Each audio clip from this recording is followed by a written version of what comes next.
Right now we're at the, where are we, Addie? At the doctor. Yeah, what are we doing at the doctor's?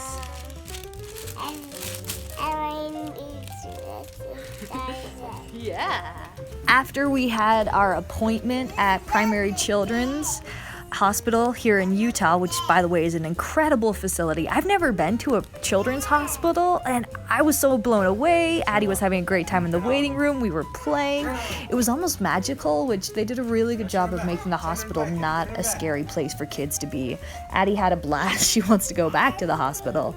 But what Addie got diagnosed with, so we noticed about 6 months ago that she had a bald spot on the back of her head. This isn't the first bald spot she's had, but this is the first time that while she's been older, we brought it to our doctor's attention before, and he said, you know what, they're so young, maybe it's just a young thing, but now she's 2.5, so we wanted to get it checked out. And there was only one pediatric dermatologist specialist in all of Utah, well, in all of our area, so we had to get on about a 3-month waiting list to go see this wonderful lady doctor. So what ended up happening is she got diagnosed with alopecia areata, areata, not quite sure, which means she loses hair. It's an autoimmune disorder, an autoimmune disease that causes hair loss in children, in women, and men.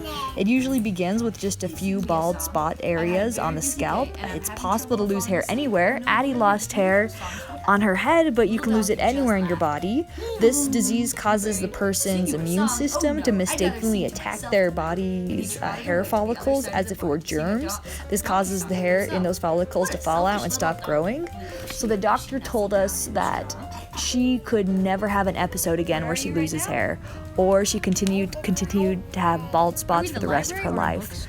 Honestly, Jacob and I were just really grateful it wasn't anything more serious because we can handle a few bald spots. We feel like that. I mean, that's the only consequence of this disease is a few bald spots, and we can handle that. And we're grateful that it's not anything worse. Yeah, and that's what happened. So we are in the bookstore right now, and we're reading some books. It's crazy. We actually never come to bookstores very often. I'm feeding Dawson right now. If you're wondering what the stylish thing on me is, I'll try not to flash you. I actually love bookstores. When I was single, I used to come here and just spend hours and hours in Barnes & Noble.